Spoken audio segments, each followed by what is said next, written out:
It began with a message of peace, one so calm and carefully written that even the oldest scholars of the Galactic Council couldn't decide whether it was wisdom or weakness. It came from a small blue world that most of them had already forgotten. A planet that had once screamed for survival during the old wars, and then went silent for decades. Now, after a long quiet, the humans spoke again, their words soft, their voice steady, their tone almost humble. The message traveled across relay stations, through dust clouds and dead satellites, until it reached the great council chambers of the central world, a place where 1,000 species debated the shape of the galaxy. In that hall, when the translator finished reading Earth's proposal for peace and unity, the first sound that filled the air wasn't applause, it was laughter, not cruel at first, just light, nervous laughter, but it spread like a wave, row by row, until the sound became thunder. The alien senators leaned back, their faces glowing with amusement. The representatives of great empires smirked as if they were being told a joke. One of them even stood up and bowed sarcastically toward the human envoy's holographic projection, saying, "The primitives speak of peace, how adorable." The laughter continued, echoing through the crystal domes of the hall. Cameras recorded it, and within hours, every major news feed in the galaxy replayed the same clip again and again. Humanity's message turned into a spectacle, a punchline shared across billions of screens. Memes, jokes, debates, all of them circling around one theme, the foolishness of Earth. Some called the humans the naive ones. Others said they were too sentimental to survive among real powers. It became entertainment. Politicians laughed about it during interviews. Comedians used it in shows. Children mimicked the human diplomats' polite gestures and laughed. For weeks, Earth became a symbol of misplaced hope. And the more they mocked, the quieter the humans became. The diplomat who sent the message, an older man with silver hair and calm eyes, watched every transmission from his office in Geneva. The lights from the holographic screens reflected in his glasses as the alien commentators joked about humanity's weakness. But he didn't speak, he only watched, and after the last feed ended, he whispered to the empty room, "We only ask once." Those words were never broadcast. No one heard them except the walls and the soft hum of the power generator outside, and yet, somehow, across the cold distance of space, silence began to answer him. In the following days, ships traveling near the Terran frontier reported strange interference, communication delays, static bursts that sounded almost like whispers. At first, no one cared. Humans were known for experimental transmissions, they said, probably testing another useless device. But the disturbances grew stronger. Whole sectors near human space went dark for hours. Entire communication networks flickered and died. Colonies reported seeing shadows in the void, massive shapes without light, drifting silently across the stars. One freighter captain swore he saw a fleet of ships, dark as obsidian, moving in formation without a single beacon. But his logs were dismissed as sensor errors. The council refused to investigate. After all, why fear a species that begged for peace? Still, unease began to grow. Merchants changed their routes, avoiding human sectors. Whispers spread in the underworld markets that Earth was hiding something old, something they had been building in silence. And yet, when questioned, the human embassy denied everything. Their representatives smiled politely, their eyes steady, and said, "We seek peace." Those 3 words repeated like a chant, soft but heavy, almost rehearsed. The council eventually tired of it, declaring humanity irrelevant. Their request for membership was denied without ceremony. The final broadcast from the council chamber ended with laughter once again. But this time, fewer joined in, because something about the human stillness felt different, unsettling, as if behind that calm mask, something vast and waiting had opened its eyes. The ambassador who mocked Earth most publicly was the Varney's representative. His people controlled dozens of colonies and had fought humans long ago, during the border conflicts. He enjoyed reminding everyone of how easily Earth's fleets were crushed then. One night, as he was leaving his residence on the council world, his private vessel vanished from the landing platform. No alarms, no witnesses, only a single burnt circle left behind on the polished metal floor. Security drones scanned the area and found no trace of engines or teleport signatures. The footage simply showed the ship dissolving into black static. The next morning, the council blamed it on pirates, though no pirate could breach planetary security. 2 nights later, another diplomat disappeared, this one from a rival empire, And again the same black static filled the last seconds of their security recordings. Fear spread quietly through the council city. Guards were doubled, curfews imposed, but no one dared to say the name Earth aloud, as if doing so might draw attention. Out in deep space, human communication frequencies stayed silent, no trade, no transmissions, no light, as if the entire solar system had fallen asleep, until one day, a faint signal arrived at the central relay, a simple tone that repeated once every hour, just a soft pulse followed by a whisper of static. Engineers analyzed it and found that it carried an ancient Terran code, one that predated the Council's founding. It translated to only one line: "This is our silence." The message ran on loop for days before anyone dared respond. The Council tried to send patrols to investigate, but none returned. Ships entered the border zone and vanished from sensors. Not destroyed, not damaged, just gone, as if space itself had swallowed them. One alien admiral ordered a long-range scan and caught something strange. A shadow pattern moving through subspace, large enough to block entire systems, but with no visible source, and when he tried to analyze it, his computers overheated and shut down. His crew claimed they could hear faint metallic sounds in their ears, like distant footsteps on steel. The admiral never spoke of it again. Soon, governments began recalling their fleets. Civilians were warned not to travel near Seoul. Trade routes collapsed, and the economy shivered under fear.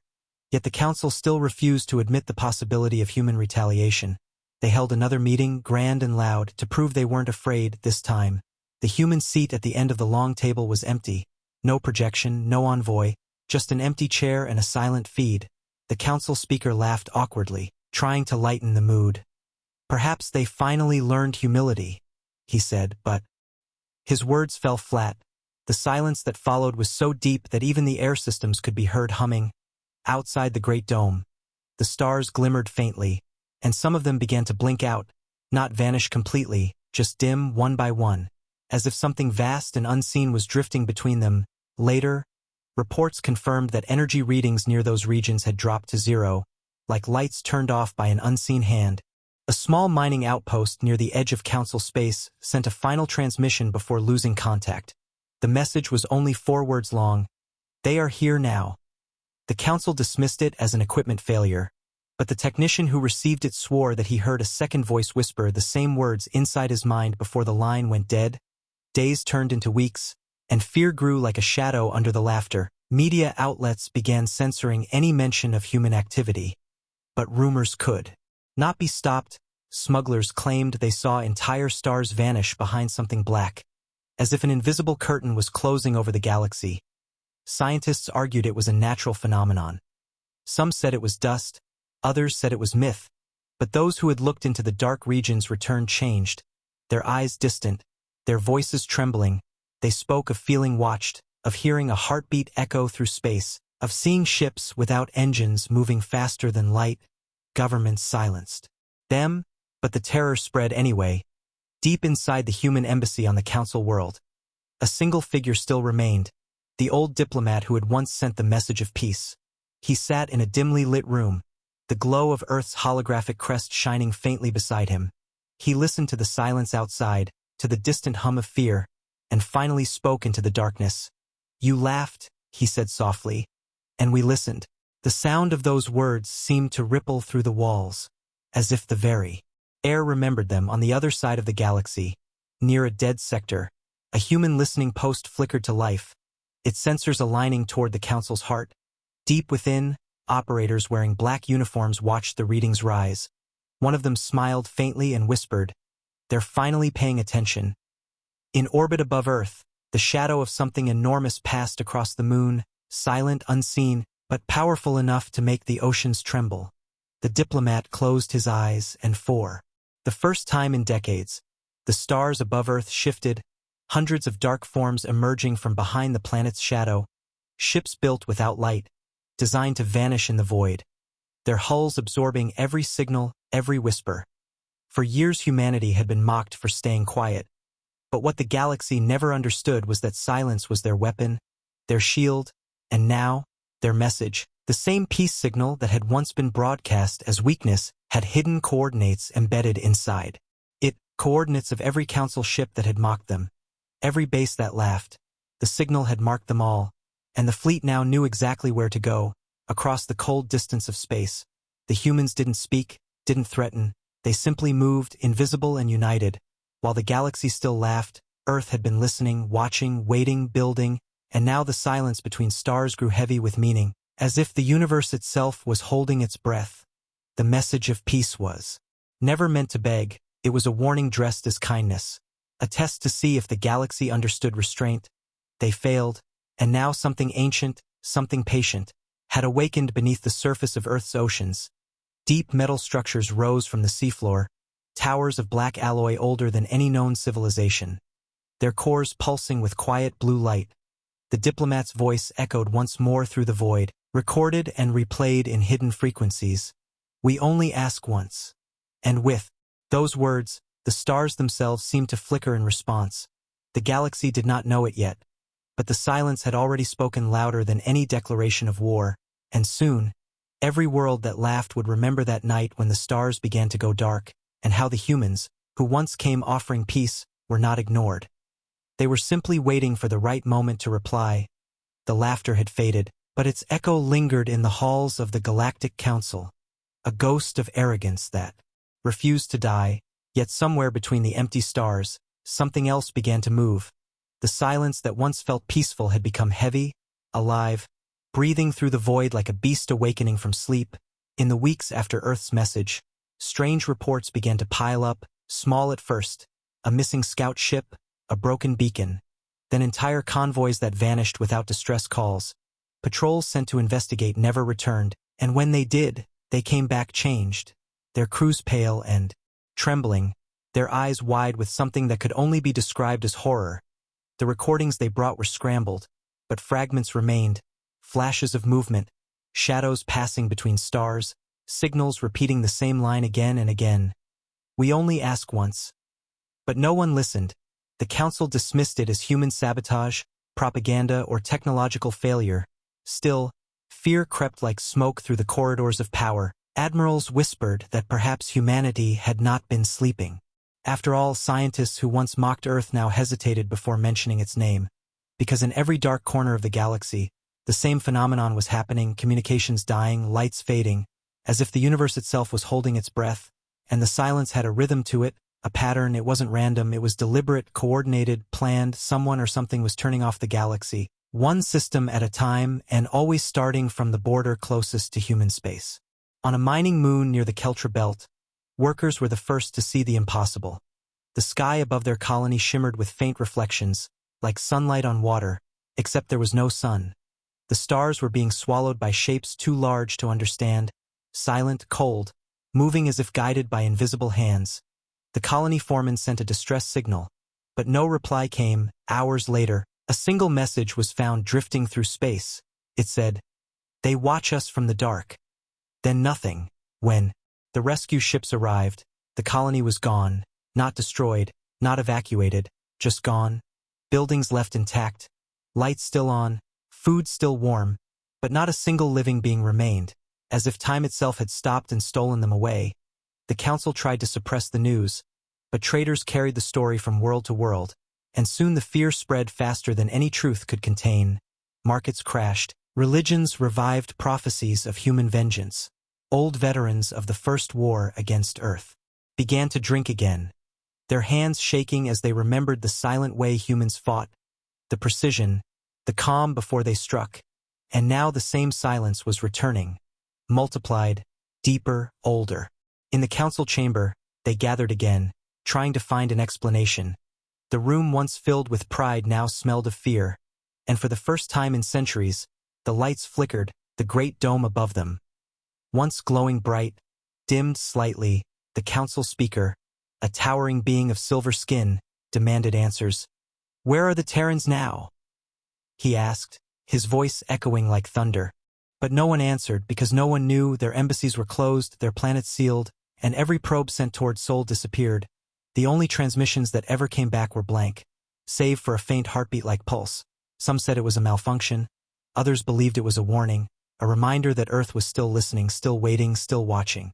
Far from the council, deep in the void, a lone ship drifted near the remnants of an old war station, its crew of alien engineers repairing damaged sensors. The captain was an old veteran, one who had fought humans decades ago. He laughed at the stories, believing humans were weak and sentimental. But then his sensors detected movement, something massive sliding past their ship without a single energy signature. He ordered the external cameras activated, and for one breathless moment, he saw it.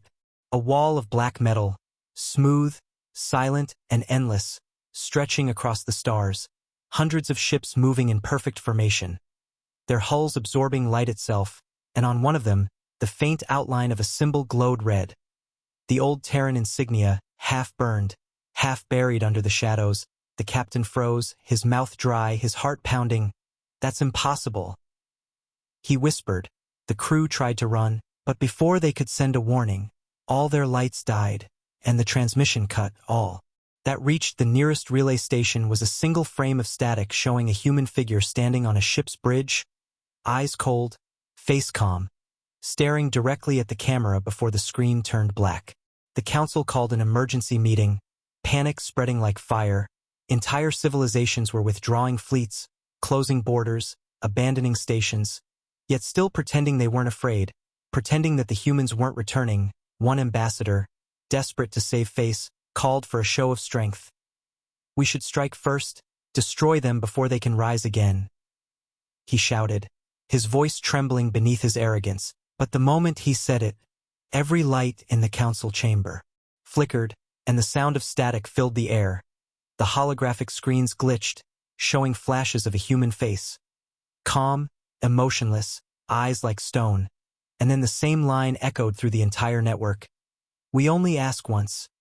The voice was soft, but it carried weight, like thunder hidden inside a whisper. And then it vanished, the lights returned, the screens cleared, but no one spoke. Every being in that room understood that whatever had just spoken was not bluffing. Across the galaxy, the silence deepened, ships moved unseen, whole fleets of shadow cutting through the void without noise, without signatures. Every empire sent spies to learn the truth, but none came back. The few who did spoke in half sentences, trembling, muttering about ghost ships and whispers. One said he saw an entire human fleet orbiting a dead star, motionless, engines cold, like statues waiting for command. He said their ships weren't powered by light or fusion, but something else, something that made the air hum and the blood feel heavy. The council refused to believe him, but the seed of fear had already taken root. Worlds began arming themselves, trade stopped, and warships filled the skies, preparing for a war no one wanted but everyone felt coming. Meanwhile, on Earth, the oceans moved strangely, tides shifted against gravity, clouds gathered in symmetrical patterns, satellites recorded faint vibrations from deep below the crust, rhythmic, calculated, like engines buried under miles of stone, and in orbit, dark forms drifted silently above the planet, their surfaces blending into the stars. Inside one of those ships, a man stood before a vast window, the same diplomat who had once sent the message of peace. His reflection framed by the curve of Earth, his voice calm. "They still think silence means fear," he said softly. Another officer behind him nodded. "Shall we speak louder?" he asked. The diplomat smiled faintly. "Not yet," and turned away. Below them, massive shipyards hidden within the shadow of the moon pulsed with energy, entire fleets awakening like sleeping titans, silent engines glowing with dim blue light, preparing to move, but still waiting for his command. Because Earth had learned patience from pain, and now, it wielded silence as its sharpest weapon. Back in the council city, the fear had reached the streets. People whispered about stars disappearing, about the humans returning with ghost fleets. Children dreamed of ships blotting out the suns, and priests began preaching about the quiet judgment. A myth reborn from human folklore that spoke of the day when silence would conquer arrogance. Still, the leaders ignored the warnings, until one night, the skies above the capital dimmed, not suddenly, but gradually, like someone lowering the lights of the universe. The stars faded, and a massive shadow passed over the moon of the council world. Their defense systems went online instantly, scanning for threats, but found nothing, no energy, no mass, only cold emptiness.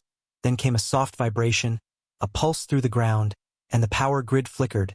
The great dome over the council chamber turned black for exactly 3 seconds.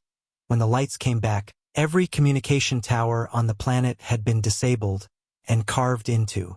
The dome's surface were 3 words, etched in perfect symmetry. "We remember you." Panic erupted, alarms wailed, ships scrambled to orbit, and the Council finally accepted what they had denied for months. Humanity was not gone. They were here, watching, and they had not forgotten. The speaker demanded the fleet to mobilize, to intercept anything that approached. But deep down he knew it was already too late, because something in the silence told them that the humans weren't coming.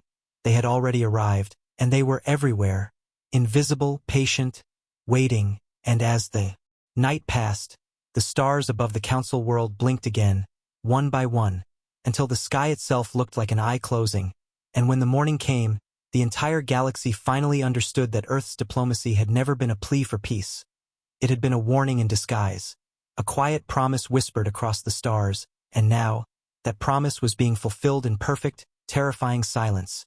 The first sight came without warning. It happened on a forgotten mining colony orbiting a dying sun. Near the outer rim, a world no one cared about, where workers lived under rusted domes and breathed recycled air. The shift was ending when the sky above them began to dim. At first, they thought it was another dust storm. Then the light vanished completely, like someone had erased the sun itself. Silence fell across the colony. Machines stopped, voices faded, every radio transmission dissolved into static. Then someone pointed upward, and in that moment the miners saw it, a vast shape blocking the stars, silent, black, moving without light or flame, too large to understand, too perfect to be natural. It wasn't just one ship, it was many, hundreds maybe, drifting together in formation. Their surfaces smooth and endless, absorbing all light, even the glow of the nearby star. The miners froze, hearts pounding, no sound, no signal, just that unbearable silence pressing against their chests. One worker whispered, "They're here." Before the comms went dead, the last visual feed showed the colony bathed in darkness as a shadow passed overhead, and then everything went white, not from an explosion, but from a light so pure it erased the image. When the rescue teams arrived weeks later, they found the mining domes perfectly intact but hollow, every person gone, every machine still running, as if time had stopped mid-breath, and on the ground near the central square, 3 words were burned into the metal, words in human script. "Do you hear us?" When the footage reached the Galactic Council, chaos erupted. The ambassadors shouted over one another, demanding explanations, demanding revenge, but no one could even confirm what they had seen, because the sensors detected no ships, no power signatures, nothing at all, just absence. The military commanders argued that humans could not possess such stealth, not without technology far beyond known limits. But even as they argued, new reports arrived. Freighters lost near the rim, patrol fleets missing in sectors that were supposed to be empty, and then a signal, short, faint but clear, an encoded human distress code, one that had not been used in over a century, repeating again and again. "This is TNS Vigilant standing by." The council chamber fell silent. That name was legendary. The Vigilant was the flagship of the Terran Defense Command, destroyed during the First Galactic War, its wreckage supposedly scattered across the void. Yet here it was, answering in real time. The council ordered an immediate fleet dispatch, an armada of 100 ships sent to confirm the source, led by Admiral Kareth, one of the most respected alien tacticians in the galaxy. His fleet entered the dark sector at dawn, their sensors active, weapons ready, and found nothing, no planets, no stations, only drifting wreckage of other ships, council ships, that had vanished weeks before. Then, without warning, every system went dark. The stars themselves blinked out, and a low hum filled the decks, deep, heavy, vibrating through the bones of every being aboard. Kareth stood on his command deck staring into the void, when something moved out there, a glimmer of light reflecting off black metal, and then the impossible happened. Out of the darkness, hundreds of human ships appeared, not uncloaking, not warping in, but simply materializing, as if the space around them had been holding them all along, their formation perfect, their silence suffocating. Not a single beacon, not a single transmission, only the faint reflection of the dying star glinting off their hulls. And in the center, the Vigilant, massive, ancient, scarred, yet alive, its engines pulsing with a strange blue light. Kareth tried to hail them, his voice steady but his hands trembling. "Identify yourselves?" he said. No response. "This is the Galactic Council fleet. You are entering restricted airspace." Still nothing. He gave the order to charge weapons, but before they could fire, every system in his fleet shut down. Lights, thrusters, shields, everything one by one. Like candles being blown out, the entire armada left adrift in silence. Then came a voice, not through comms, not through speakers, but inside their minds, calm, precise, undeniably human. "You were warned." And in that instant, every ship's main screen activated on its own, displaying a single figure, a man in a Terran admiral's uniform standing on the bridge of the Vigilant, his face calm, his eyes cold. "We offered peace," he said, "and you laughed." The signal ended, the human ships turned slowly, aligning their formation toward the Council fleet, and then the void erupted in light, not from weapons, but from thousands of blue pulses streaking silently through space, each one striking a Council ship and rendering it completely inert. Engines frozen, crews paralyzed, not dead, just helpless. Then, just as quickly, the light vanished, and the human fleet was gone, leaving behind only drifting vessels and terrified survivors. When the few ships that still functioned limped back to the Council world, their crews were incoherent. Some refused to speak, others repeated the same phrase again and again. "They didn't fire, they just stopped us." The recordings retrieved from the flagship's black box were worse. In the final seconds, the sensors had registered over 1,000 human vessels. Then, nothing, complete void, as if space had swallowed them whole. The Council was in shock. The Senate demanded war. But their fleets were scattered, their systems vulnerable and deep down. No one wanted to face what they couldn't even detect. The Council speaker declared a state of emergency, ordering all outer colonies to retreat inward, closing borders near human space. But the fear couldn't be contained. Civilians began evacuating worlds, entire planets turning dark, and still, no message came from Earth. No demands, no threats, just silence. Meanwhile, on the Terran flagship, Admiral Elias Varen stood on the bridge, staring at the projection of the galaxy, his reflection flickering in the glass. "They've seen enough," he said, his voice low. The officer beside him nodded. "What now, sir?" The Admiral turned slowly, his expression unreadable. "We wait." The officer frowned. "For what?" Varen's gaze drifted toward the stars. "For them to understand." He whispered, and outside, the silent armada began to spread, dividing into sectors, moving unseen, surrounding the Council worlds without being detected. Human ships passing through communication relays, disabling weapons silently, never firing a shot, just making their presence known by absence, by erasing what the Council thought was unbreakable. The galaxy had measured power by noise, by fire, by pride, but humanity had learned power in silence, in patience, in precision. The Council soon realized that this was not war, it was judgment, the kind that came without speeches or warnings, the kind that moved like a shadow and left only quiet behind. Messages began appearing across abandoned channels, written in human text. "We hear your silence now." Some thought it was a psychological tactic, others called it prophecy. The alien media refused to report it, but people recorded the words anyway, shared them in secret, whispered them to children at night. The phrase became legend before the war even began. And yet, through all of this, no one had seen a single human face again. Not since the Admiral on the Vigilant spoke those words. It was as if the fleet itself was alive, moving by instinct, guided by something greater, something that wasn't just human. It was humanity itself, collective, cold, unrelenting, remembering every insult, every betrayal, every laugh. In the quiet of the Council chamber, a message suddenly appeared on every holographic display. No source, no trace, just text. "The meeting is over." And then, from orbit, a fleet of human ships shimmered into visibility above the capital world, not attacking, just hovering there, massive silhouettes covering the sun. The sky turned dark, cities froze, children pointed upward, soldiers dropped their weapons, no one dared to move, and then, every speaker on the planet came alive with a single, calm voice, the same voice that once begged for peace. "We asked for friendship," it said. "You gave us mockery. Now, we will show you what silence means." The broadcast ended. The ships turned slowly, aligning into a perfect formation. And then, one by one, they vanished into the void again. leaving behind a world that had forgotten how to breathe. The council called this event the Silent Arrival. But the name didn't matter, because every civilization in the galaxy now knew one truth. Humanity was no longer asking, and the silence between the stars was not empty. It was full of their presence, waiting, watching, listening, and in that eternal quiet, the galaxy finally began to understand the meaning of fear. The council's panic came like a storm that no one could contain.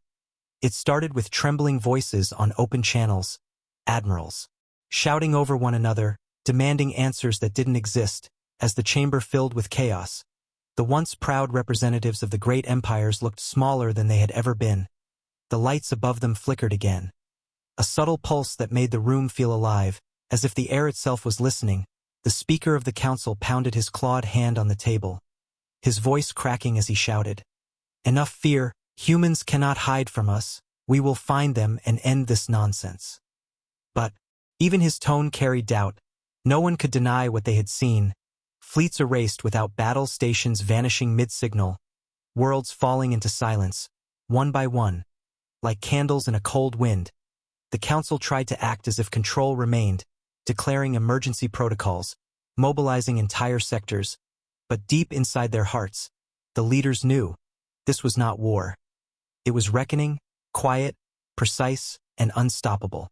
Messages poured in from across the galaxy, colonies reporting blackouts, planets claiming to see shadows moving across their skies, strange power surges cutting through hyperspace. The scientists called them gravitic ghosts, distortions caused by something massive moving through subspace without propulsion. But those who had seen them up close whispered another name: the Silent Fleet, the ghosts of Earth. Even the merchants in deep space began to abandon routes that passed near Terran borders. No profit could outweigh that kind of fear. One smuggler who returned alive described the sight as a sea of stars swallowed by night. His voice broke halfway through the report, his hands shaking as if he could still feel their gaze. And when asked if he saw any humans, he answered softly, "No, but I knew they were watching." The council ordered the largest military deployment in galactic history. 10,000 ships gathered in Sector 47B, where the last Terran signal was traced. The fleet stretched from one end of the system to the other, massive carriers, dreadnoughts, and cruisers from every major species. United in desperation, their engines burned bright, their weapons charged, their commanders proud, but beneath the surface of their courage ran a quiet dread, because none of them could shake the feeling that they were being watched. Admiral Kareth, the same one who had survived the encounter with the Vigilant, now stood at the helm of this combined armada, his eyes hollow, his mind haunted by that soft human voice that had whispered, "You were warned."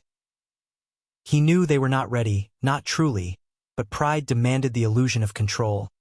"They can bleed like anyone else," he told his officers, but his voice lacked conviction, and when the first readings appeared on the radar, every heart on every ship skipped a beat. The humans did not arrive with the usual roar of engines or the flash of warp fields. They simply appeared, one by one, like stars forming in reverse, each ship fading into existence without light, without sound, filling the void in perfect formation. Hundreds at first, then thousands, until the entire horizon shimmered with black silhouettes. No comms, no hails, no insignia, just motionless perfection, their hulls reflecting nothing, their shapes blending into the darkness. Kareth ordered. Every weapon system online, targeting computers locked, shields raised, his voice firm this time. "If they want silence, we'll give them thunder." The command was given, and a storm of light erupted across the void. The fleet unleashed its full firepower. Lasers, plasma, missiles, everything burning toward the human formation. But as the light touched them, it simply vanished, swallowed by an invisible veil, like stones thrown into water that refused to ripple. The silence deepened, heavier, denser, until the crews began to hear faint echoes within their own ships. Whispers too soft to be words, breaths too close to be imagination. One by one, the firing stopped, and that's when the human fleet moved. No weapons, no visible energy, just motion, calm, slow, deliberate. The ships gliding forward like a tide of shadow, and with each movement, alien systems began to fail, power grids collapsing, navigation going blind. oxygen filters freezing. Kareth screamed for his engineers to reroute systems, but every console flickered with the same message. Written in Terran script, we asked for peace. The dreadnoughts drifted helplessly, entire fleets paralyzed. And then, from the center of the human formation, a single light appeared, a small sphere that pulsed gently like a heartbeat. Its frequency matched the same signal the Council had received weeks before, that same coded rhythm that said, "This is our silence." And then came the voice again, soft, patient human. "We warned you not to mock what you do not understand."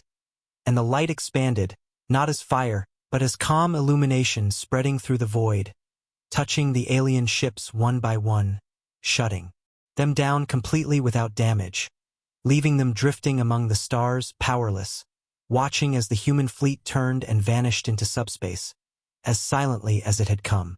The aftermath shattered the Council's illusion of power, thousands of ships disabled, none destroyed, but all humiliated, their crews forced to float helplessly in the dark for days before being rescued. The recordings from the encounter spread despite censorship, and across the galaxy, people watched in silence as they saw the impossible. The largest fleet in history defeated without a single death, without a single shot fired, by an enemy that had spoken only through whispers. The fear became reverence, and the reverence became legend. Some began to call humanity the keepers of silence, others the echo of judgment. But the message was clear. The galaxy now knew who commanded the void. Back on the Council world, the panic grew into desperation. Meetings lasted for days. Accusations turned to screaming. One race blamed another. Empires threatened to withdraw from the alliance, until finally, one of the elder diplomats broke the silence, his voice trembling. "We made them into this," he said. "We mocked their peace and taught them fear, and now they have learned to make fear their weapon."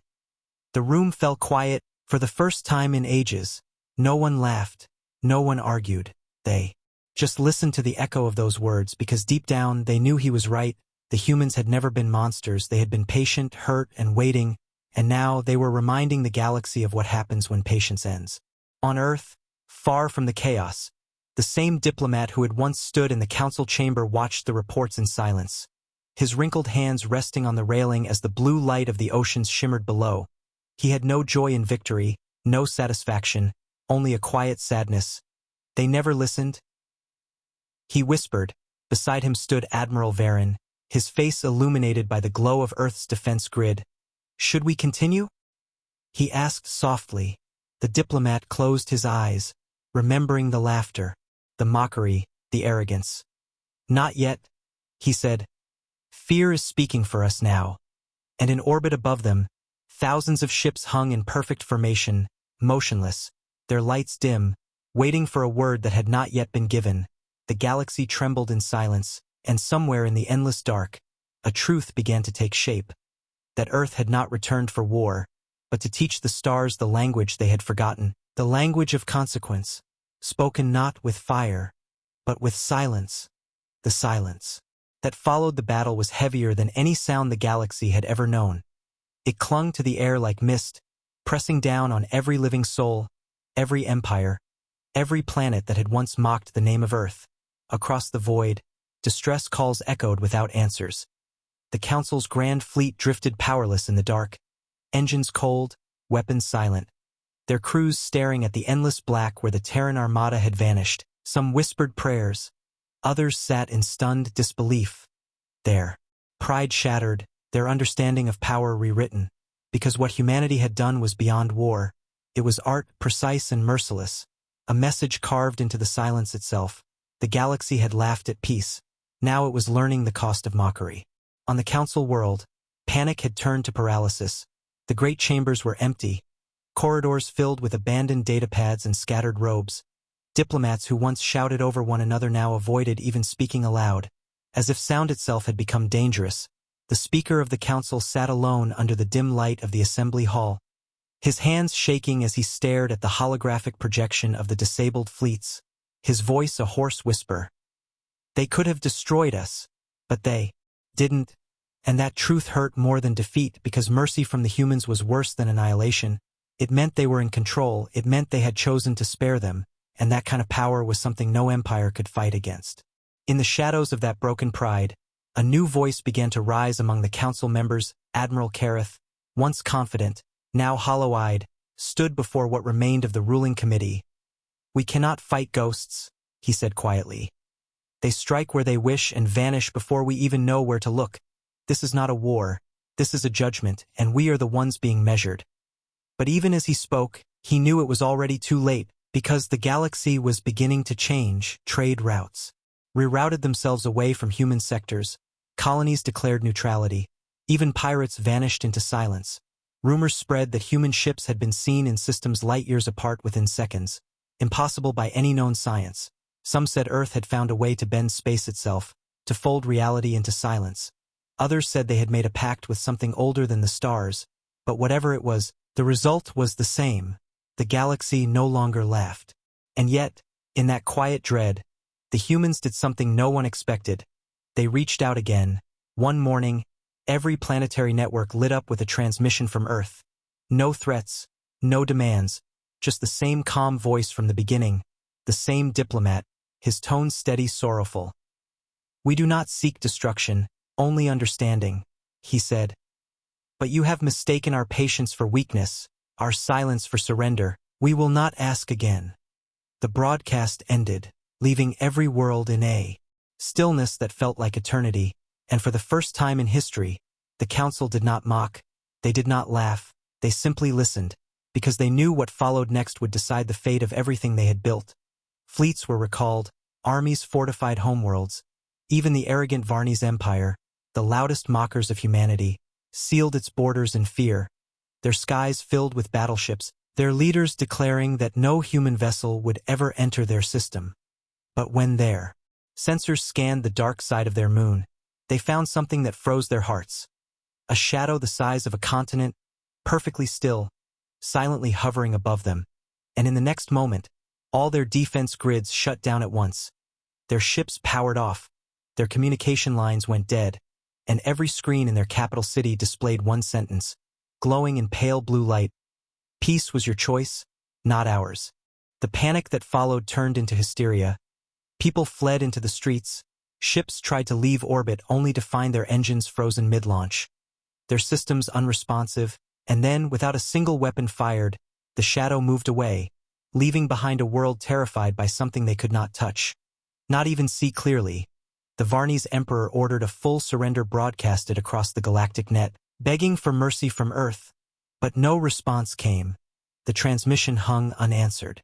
For days, echoing through every relay like a ghost's plea, and slowly, other empires began to follow, offering apologies, reparations, anything that might calm the storm that hadn't even spoken again. And still, Earth remained silent, because humanity no longer needed to prove its strength. Its silence spoke for them, louder than any weapon, clearer than any threat. Far beyond the outer colonies, inside the command chamber of the Terran flagship Vigilant, Admiral Varen watched the chaos unfold through his holographic screens, a faint smile playing on his lips, not of pride, but of pity. "They are learning?" he said softly, beside him. The old diplomat nodded, his eyes distant. "Yes," he whispered, "but at what cost?" He turned to look at Varen, his voice heavy with sorrow. "Do you think they finally understand what peace means?" Varen looked out the viewport at the endless stars. "No," he said after a pause. "They understand fear, but peace must be chosen, not taught." And somewhere deep in the void, the silent fleet remained hidden, spread across systems, watching, waiting, ready to move again if arrogance returned, because the humans were not driven by revenge. They were guided by something colder: justice. Days later, a council probe dared to approach Sol again, broadcasting apologies, pleas for dialogue, promises of reform. The probe drifted past Neptune, past the ruins of the old war satellites, and finally reached the edge of Earth's shadow. What it recorded there was unlike anything ever seen before.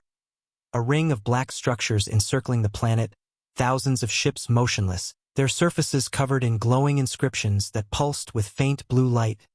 Words in Terran language, old and forgotten, prayers of unity, not conquest, songs of loss and hope written across steel. The probe transmitted the images back to the Council before its signal cut abruptly. The last frame showed a single human ship moving past it, its nameplate barely visible under frost. TNS Mercy, and beneath it, an engraving that read, "We asked once." That image spread like wildfire, not through official channels, but through the whispers of those who still dared to speak. It became the most feared and respected sight in the galaxy. The silent reminder that humanity's strength came not from power, but from restraint. And as the weeks turned into months, every world that had once mocked Earth began rebuilding their relations carefully, sending envoys with offerings of friendship. None were turned away, but none were greeted either. The humans simply watched, their ships remaining in orbit, silent, patient. Their silence a mirror held to the galaxy's soul, forcing it to see what it had become, and somewhere on Earth, under the calm blue sky, the diplomat stood in the gardens of the old embassy, listening to the wind, his reflection caught in the glass of a quiet lake. "They hear us now," he murmured. "But they still do not listen." Behind him children played, unaware of the power their world now held, their laughter soft and innocent, and for the first time in a long time, the diplomat smiled faintly, because perhaps that was the only real peace worth keeping. The kind born not from fear, but from remembering why silence was sacred in the first place. The silent judgment had begun long before anyone realized it. The galaxy just didn't notice until it was already surrounded. By now the stars themselves seemed quieter. Every relay station that once buzzed with messages had gone still. Every route that once shimmered, with ships now drifted empty and dark. People whispered that the humans were everywhere, that their fleets moved between realities, unseen, unheard, unstoppable, and those whispers became truth when even the Council's secret stations, built in hidden nebulae, fell silent one by one, entire outposts gone without a single distress signal, the silence spreading like a shadow that devoured arrogance, and through it all, Earth said nothing. Their diplomats spoke no words. Their fleets sent no transmissions, but the effect was worse than any war could have been, because the fear of what might come next weighed heavier than destruction itself. Planets began to surrender to the silence before the ships even arrived. Cities turned off their own lights, hoping to be overlooked, the mighty empires of the galaxy reduced to trembling children in the dark. On the Council world, despair had replaced order. The once grand capital now covered in dim emergency lights, corridors filled with soldiers too afraid to speak. Even the air seemed colder, as if the world itself had stopped breathing. The speaker of the Council, the same voice that once laughed at humanity's peace message, now sat in the center of the deserted chamber, his eyes red, his hands clutching the same datapad that replayed the first Terran broadcast. That simple message that said, "We seek unity." He had watched it 1,000 times, and every time it felt different, like the words carried a new kind of power now. Not weakness, not naivety, but a quiet strength he had never understood before. He whispered to the empty room. "We thought they were begging," his voice cracked, "but they were warning us." His words hung in the air, unanswered, until the lights flickered again, and a low hum rolled through the chamber, soft and steady, like a heartbeat beneath the floor, and then it stopped, leaving only silence so deep it felt alive. That night, every screen on the planet activated on its own, static filling the air for a few seconds before clearing to reveal a single human figure. The same diplomat from years ago, his face calm, his eyes heavy with sorrow. Behind him, the soft blue glow of Earth's oceans shimmered like light through glass. He spoke slowly, his voice carrying through every city, every home, every mind that still dared to listen. "We gave you peace," he said. "You answered with laughter. We offered our hands, and you raised your weapons. Now you understand what silence means. Not hatred, not vengeance, but balance." His tone softened, almost tender. "We will not destroy you, because you've already destroyed yourselves." The broadcast ended without static, without noise, just fading gently into quiet, and across the galaxy, a wave of emotion rippled through every being who heard it, shame, grief, all tangled together into something no one could name. But not everyone accepted it. Deep in the far reaches of space, a coalition of surviving warlords gathered, refusing to surrender, vowing to strike back, their fleets numbering in the thousands, proud remnants of empires that once ruled entire sectors. Their leaders spoke of revenge, of cleansing the shame of defeat. Their words filled with anger, but their eyes betrayed fear, because even as they spoke, every sensor showed the same reading. Shadows moving around them, black shapes without. Signatures encircling their armada like wolves around dying prey. One warlord screamed for them to fire, and they did, launching everything they had into the dark. But the missiles never reached their targets. They vanished mid-flight, swallowed by nothing. The ships began to spin out of control, their engines cutting off one by one, and then, in the center of their formation, a single human ship appeared, silent and unmoving, its lights dim, its surface scarred but still alive. A voice came. Over their comms, soft, calm, almost compassionate. "You should have listened." Then the stars bent, and every ship in the coalition was gone. Not destroyed, not broken, gone.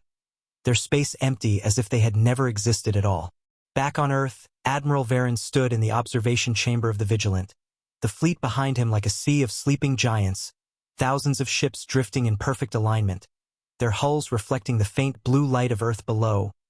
He looked tired, not from battle, but from the weight of what they had become. "They finally understand fear," he said quietly. The diplomat beside him nodded slowly. "Fear is easy to teach," he replied. "Understanding is harder." They stood together in silence, watching as the planet turned beneath them. The cradle of a species once mocked now casting shadows across the stars. The admiral's voice lowered, almost to himself. "We didn't want this." The diplomat looked at him, his eyes soft with something like sorrow. "I know," he said. "But peace is not given. It is earned, and sometimes, the only way to be heard is not to speak at all." Below them, in the oceans, the great machines hummed quietly, the remnants of an age when Earth had prepared. For the day the galaxy forgot respect, their power now fueling the fleets that could move through silence itself, bending light, bending sound, bending fear. Across the galaxy monuments began to appear. Not by human hands, but by alien ones, statues built to honor the fallen pride of the Council, carvings of human figures standing among stars, heads bowed, not in triumph, but in remembrance, the inscription on each one simple and haunting. "We laughed, they listened." And those words became the foundation of a new age, an age where no one dared to raise their voice too loud, where the sound of laughter in political chambers carried a trace of guilt, and where silence became sacred, the greatest lesson the galaxy had ever been taught, one born from the patience of a species that had endured centuries of ridicule only to rise not with fire, but with restraint. Years later, as peace began to return, faint messages started to travel between worlds again. Human envoys appeared once more, not in fleets of black ships, but in small vessels bearing white banners, their pilots polite, their words gentle, their tone humble, and yet every being who spoke to them felt the same quiet pressure behind their smiles, the same weight of power that never needed to be shown, because now, everyone remembered the time when the stars themselves had gone silent, when Earth had spoken through absence and made the universe listen, and as the first treaty of the new era was signed, the diplomat who once sent that first message of peace stood again before the council, older now, his voice softer. "Peace was always an invitation," he said, "never a surrender." The chamber was silent, not from fear this time, but from understanding, and for the first time in the history of the galaxy, the silence was no longer terrifying. It was reverent. It was human. The new order began not with explosions or parades, but with quiet, the kind of quiet that felt sacred, the kind that carried memory, the kind that made even the most powerful races lower their voices when they spoke of Earth. The war had never been declared, and yet everyone knew it was over, because the humans had not just defeated armies, they had dismantled pride. Every empire that once mocked them now spoke their name with care. Every child born under alien skies was told the same story before they could even walk, the story of how the galaxy laughed at peace and how the silence that followed became their greatest teacher. The council chamber that had once echoed with arrogance now stood dim and solemn, the great banners of the old empires replaced by a single emblem glowing softly in the center of the hall. A blue sphere encircled by stars, Earth's crest, the symbol of the new galactic concord, a union not born from conquest but from humility. Every ambassador who entered that room now carried a quiet fear in their eyes, the memory of the time when a single human voice had brought the galaxy to its knees without ever raising a weapon. In those early days of the Concord, humans did not rule. They guided. They did not demand tribute. They asked for understanding. Their diplomats moved through the halls like ghosts of wisdom, speaking softly, listening more, teaching through patience. Their fleets remained invisible, orbiting unseen beyond the outer stars, reminders of what waited in the dark if arrogance ever returned. The alien leaders often asked why humanity did not take more, why they did not claim worlds, demand thrones, or rewrite the laws of the stars, and every time, the answer was the same, spoken by the same calm diplomat who had once sent that first message across the void. Because peace was never a trophy, he would say, it was the point. Those words traveled further than any weapon ever could. They became a promise, a lesson, a warning, and over time, they became the foundation of the galaxy's new way of life. Still, the scars remained, the memory of the silent fleet haunted every mind. Even generations later, ships crossing the old borders would lower their engines when passing near Terran space, as if afraid to disturb something sleeping beneath the stars. The old records of the battle, the footage of the fleets turning dark, of the stars flickering out, were stored under the highest security, shown only to leaders during their initiation, a ritual meant to remind them of humility. Some said the humans demanded this secrecy to preserve peace. Others whispered they did it to keep fear alive. But no one truly knew, because no one dared to ask. On Earth, life had changed too. The planet that was once ignored by the stars had become the quiet center of a galaxy reborn. Its skies were filled with visitors from 1,000 worlds, diplomats, scholars, and wanderers who came seeking answers. They came to learn about the species that had won without fighting, that had silenced empires with patience, and when they arrived, they found no monuments of victory, no grand armies, only people living simply, tending to gardens, teaching children, repairing the old cities that had survived the wars. For most visitors it was disorienting, to walk among those who had the power to destroy them all and yet smiled like farmers, worked like craftsmen, spoke like friends. The diplomat who had started it all still lived in a quiet home overlooking the ocean. His hair white now, his eyes still calm. He often stood at the shore during dusk, watching the horizon as waves rolled in. Sometimes he would see the faint glimmer of a ship far above, one of their own, still guarding the silence, and he would whisper softly, "Keep watching, but never strike first." Admiral Varen visited him one final time, the man who had commanded the silent fleet, who had carried the weight of judgment. He was older too, his uniform faded, his medals long removed. They stood together on the shore, the same wind that once carried smoke and fire now cool against their faces. "We built fear into peace," Varen said quietly, "but will it last?" The diplomat smiled faintly, his voice barely louder than the tide. "It will, until someone forgets why it began."